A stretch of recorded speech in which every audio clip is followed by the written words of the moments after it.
Hey everyone, welcome to the channel. Today we're embarking on a cosmic level exploration. Well, maybe not cosmic in the literal sense, but trust me, it's going to be epic. We're talking about mythology, the stories that have captivated humans for millennia. Today we'll be comparing the most prominent gods from Greek, Roman and Norse mythology, three incredibly rich and complex belief systems.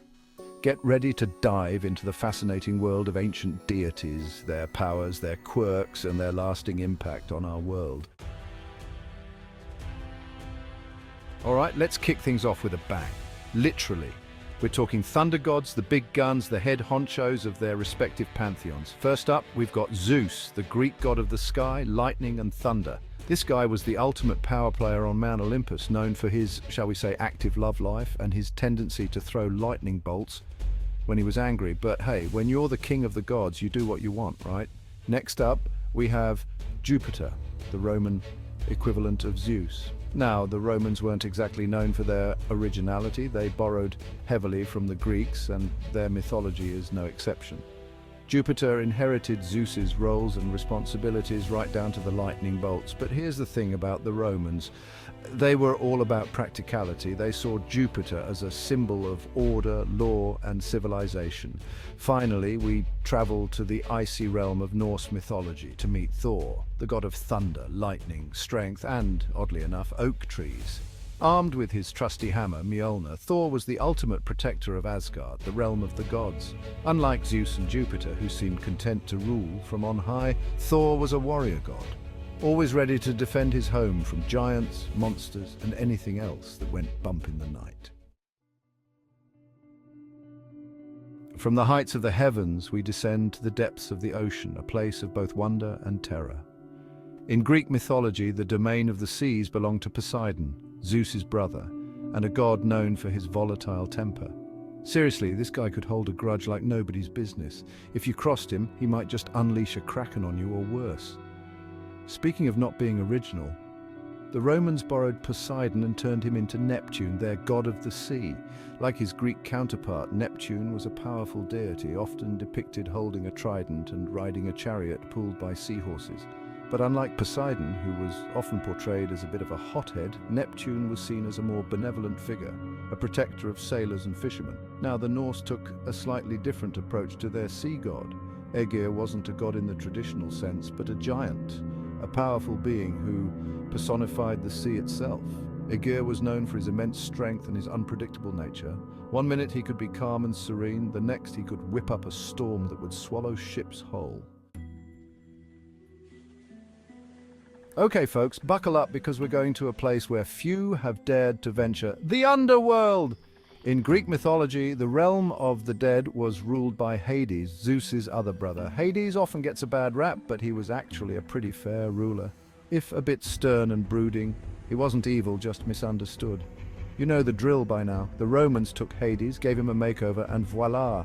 They had Pluto, their god of the underworld. Like Hades, Pluto was often depicted with his three-headed dog, Cerberus, guarding the gates of the underworld. The Romans saw Pluto as a symbol of both death and the riches that lay hidden beneath the earth. And then there's Hel, the Norse goddess of the underworld. Now, Hel wasn't your typical queen of the dead. She was the daughter of Loki, the trickster god, and her realm, Niflheim, was a cold, dark, and generally unpleasant place to be. Unlike Hades and Pluto, who ruled over all the dead, Hell only received those who died in less than glorious ways, like from old age or sickness. Let's shift gears a bit and talk about some of the more strategic and intellectual deities. In Greek mythology, Athena was the goddess of wisdom, warfare, handicraft, and strategic warfare. She was known for her intelligence, courage, and her ability to think several moves ahead of her opponents. She was also the patron goddess of Athens, hence the name. You guessed it, the Romans took Athena and transformed her into Minerva, their goddess of wisdom, medicine, commerce, crafts, and, of course, war. Like Athena, Minerva was seen as a symbol of intelligence, strategy, and civilized life.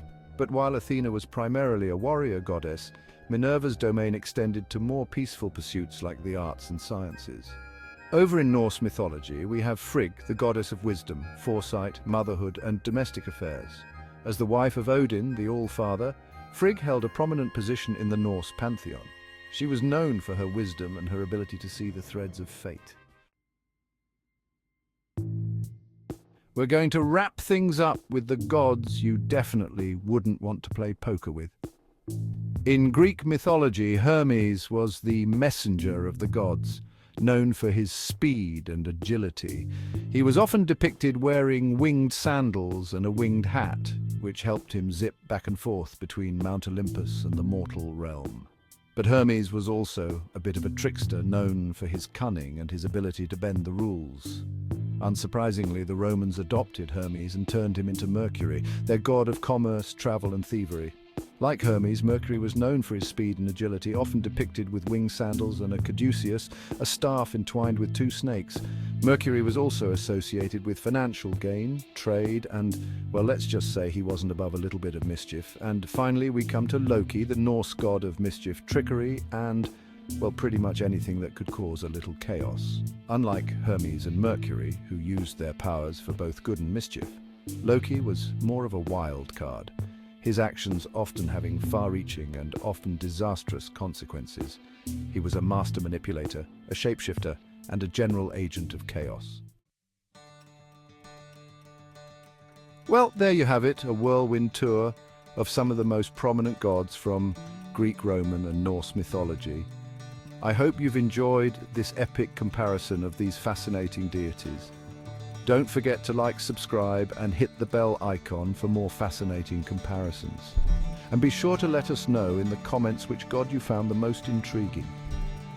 Until next time, keep exploring the universe, both the one we see in the sky and the ones we find in our imaginations.